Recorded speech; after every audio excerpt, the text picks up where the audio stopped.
Hey everybody, welcome to week 60 of the Ag Commodity Corner Plus podcast. Today is the 29th of May, 2026. Mo, big week in the markets. What are we talking about? Yes, sir. Well, so this is it's supposed to be an ag commodity podcast, and from week to week we talk about commodities, but thought we'd switch it up a little bit. Pretty quiet in the commodity space this week. I mean, we had fun selling, month end selling, all that fun stuff. So we thought we'd switch it up because the podcast has a plus sign, and the plus sign means we can talk about everything. Well, we can talk about anything we want. That typically involves other markets or outside markets like stocks. So that's what we're going to do. The title, New FEMO. Have you guys heard of FEMO? I didn't know this new acronym What's until this FEMO? past week. Yeah, so our title is New FEMO equals AI stock frenzy. We'll get into it. FEMO is financial earnings momentum. So, unlike the old saying, which you guys are probably familiar with, FOMO, fear of missing out, there's a new one called financial earnings momentum. They always keep coming up with new stuff. So, pretty cool stuff.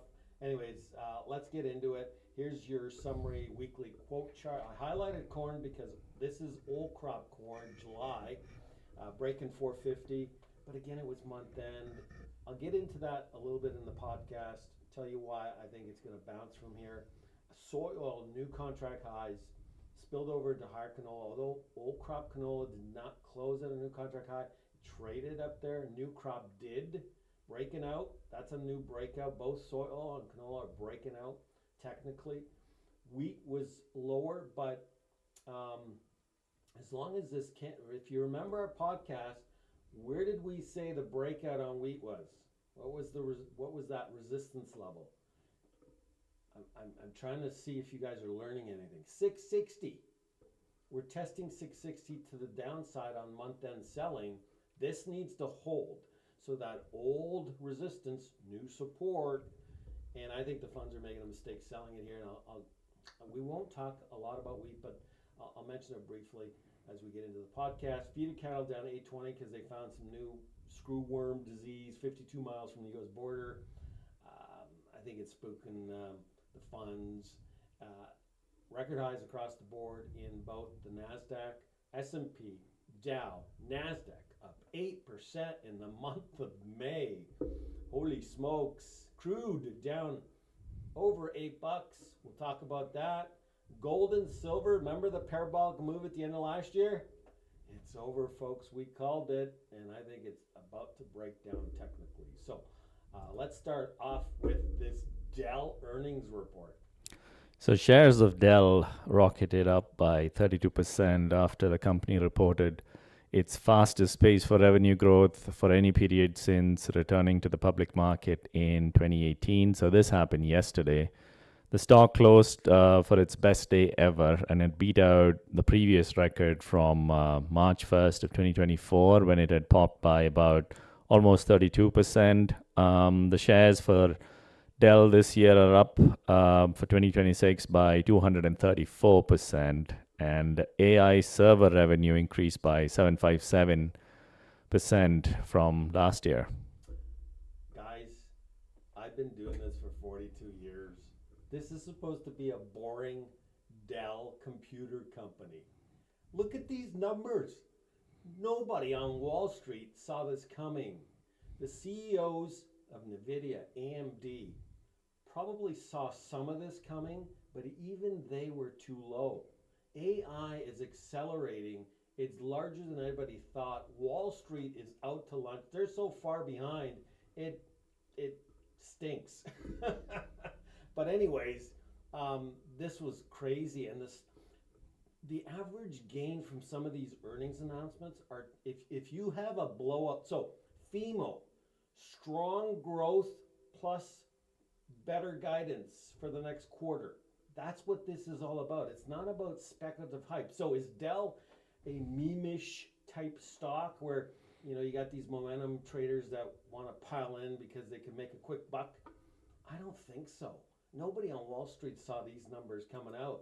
And by the way, if you thought that Micron was amazing, this Dell quarter was even more amazing than Micron. But Micron can top it because they don't report till June 23rd.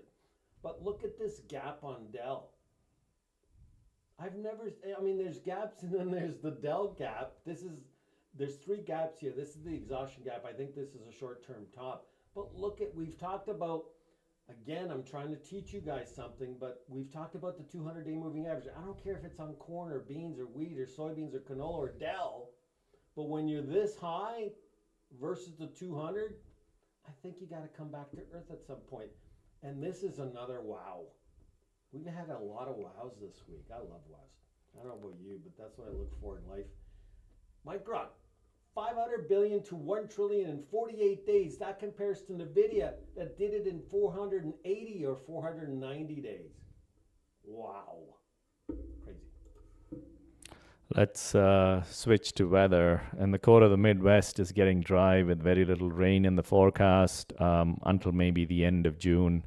The lack of heat has been a saving grace for the crop so far. Yeah, so, I don't think the drought's going to impact the U.S. Corn Belt this year. We'll see. We're not out of the woods. We still got to get through June. But you can see that we've talked about this in the past. The yellows, the grays here, that they're starting to impact, South Dakota, Iowa, Minnesota, Wisconsin, northern Illinois, southern parts of Indiana. So we'll have to wait and see. The only saving grace is temperature. It's been cool up to about now. The heat's finally starting to kick in. And this is your June forecast. You can see the Corn Belt looks wetter, but that's not till the end of June. So those timely rains better fall, or we got a problem heading into the month of July. Don't forget to try our program. This week we were talking about this Chinese U.S. ag demand driver. This 17 billion trade deal with the U.S. and China is your next demand driver, and those demand drivers are bullish. We talked about where we think prices are headed long term.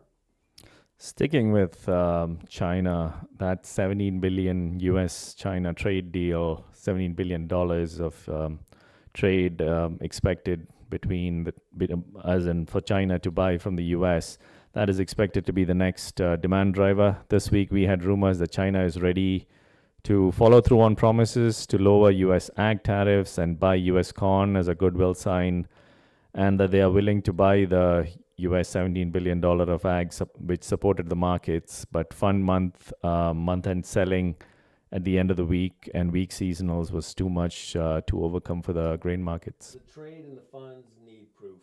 There's no proof yet. We are waiting for those USDA flash sales. One of these days we could wake up and see that. I think we're looking for the actual evidence that they've lowered those U.S. tariffs on the Chinese tariffs. China lowered the U.S. ag tariffs. We haven't seen that yet. We're hearing that they're looking for better or clearer trade rules. So I think they're working out some final details. So bearish, I'm not surprised bearish seasonally that maybe we're coming down, and we've done some damage on this. Is the December corn daily futures chart for new crop. You've broken down this bullish channel trend. But if we can hold this 470, 475 going into next week, I think we can bounce from here. Here's why I think we're going to bounce ahead of the June 11th USDA crop report. What is the USDA going to say about this trade deal? You think they're going to ignore it entirely? I don't think so. Last time Trump announced the 12 million metric tons of old crop beans, they factored that into that. I forget. I think it was the November crop report, if I recall. So I think we can bounce after that report, depending on what the USDA says. And then, of course, we got the June 30th acreage report, and we'll see how much lower corn acres fall because of higher fertilizer prices. And some concern in China regards to flood damage to the Chinese crops there. Heavy early arriving rains and prolonged wet conditions are sweeping across China's major grain producing regions, threatening crops and key ag belts like Henan, Hebei, and Anhui. The unusually intense precipitation has triggered emergency flood controls and heightened fears of yield losses, potentially impacting spring planting and early season rice and veggies. So again, this doesn't translate into anything unless China starts buying U.S. corn or wheat, or for that matter, it could be sorghum or cotton. But this is wheat here. This is hard red winter wheat. Again, the funds selling month end did some damage. But again, if we can hold that 660 old resistance now, new support going into June, which I think we can, then I think we'll bounce. I think the market's looking for hard evidence on harvested acres, abandonment, yield, all that fun stuff. We keep hearing that farmers are walking away.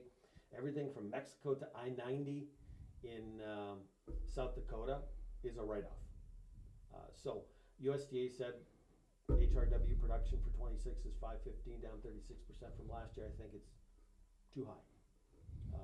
So we'll see if we get another update in the June 11th crop report, but I'm not too worried about this correction. You can see we had another correction here earlier in the year, and then we bounced and went higher.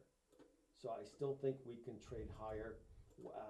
And of course, harvest, both for HRW and SRW, could weigh on the market, but the southern part of the United States is too wet. So China likes to buy high quality SRW. And so if we see a daily sales announcement to China on wheat, all of a sudden you're going to spark this market one more time.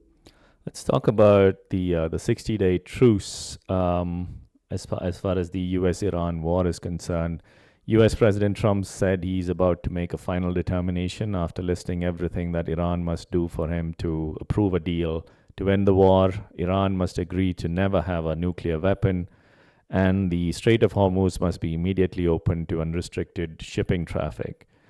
Trump demanded this on social media. The Iranian state news outlet later pushed back on Trump's post, saying it raised issues that contradict the provisions of the agreement's text. Crude oil reacted and posted its biggest loss in 6 years as markets hope the end is near. Look, my take on this is that Z wants Trump to end this war. He said that. He said specifically, why did you start this? Why should there's no reason for it to continue. If he wants a trade deal with China, Trump needs to end it diplomatically. And that's what he's trying to do. Crude is telling you that this thing is going to come to an end at some point. Hope, optimism.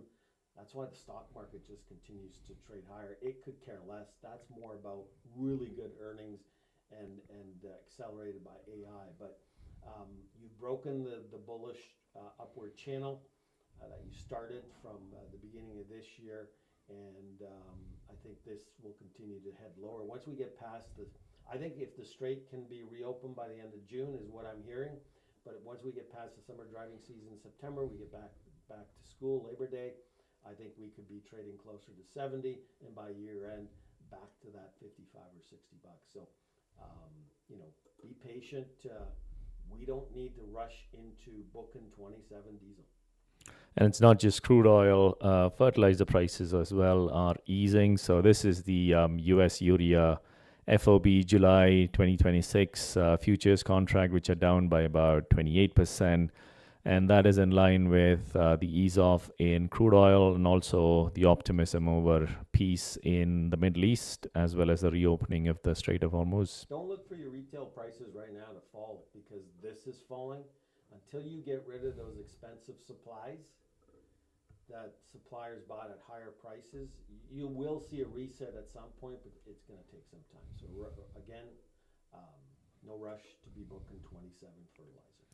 And as far as today's price action is concerned, the only green on the ag screen was soy oil. July futures broke above the recent trading range and resistance. It is up by 59% since the latter half of December 2025 as biofuel optimism grows. The strength spill over into higher canola futures as well. Yeah, I think this could be the first commodity that retests the highs from 22 at 90, and yes, it's definitely helped canola. Next target 800, and then there's a This is your Fibonacci retracement, and the Fibonacci retracement from the 2022 highs puts 32% retracement at $8. And then you got 882 and then a 965. That 965 is a rare price count. You're going to need a lot of things to go right, a perfect storm to get there. You probably need some more Chinese demand for canola, that Chinese demand for U.S. soybeans. So if beans get to 13, 14, maybe as high as 18 and 22, you're going to see canola take off. But I think that's more of a 27 target than a 26 target. I think you're running out of time. We are delayed in Western Canada with planting to some degree, but the heat's finally coming. It's regional. There's some drought. Some areas are too wet. But is this a 21? I don't think so, because 21, the month of April was very dry. They have a lot more soil moisture now than they did in 21. But, you know, you could still see heat in this. The key for Western Canada is the last 2 weeks of June, first 2 weeks of July. If it turns hot and dry, you could do a lot of damage to crops. And the latest CFTC update also shows a lot of red on the screen as far as the week-on-week change is concerned. There, in corn, funds reduced their net length by over 87,000 contracts to 205,504. In soybeans, again, a little over 18,000 sold, taking it to 189,552. I'm not surprised. Again, it's weak seasonals. This time of the year, we can see this. You know, everybody's arguing about the May 12th, 13th high. Maybe that's the high, but if this Chinese shows up, I think your harvest cash price is going to be a lot higher than where it is today. So, you know, your business, your money, your grain. But I'm not surprised we're down a little bit, but doesn't mean that we can't trade higher. I still think at some point the funds have to. We've said that the downside is limited. I think this Chinese trade deal at some point creates a floor. Thanks for watching. Take care. Have a great weekend. Talk to you next week. Bye, guys.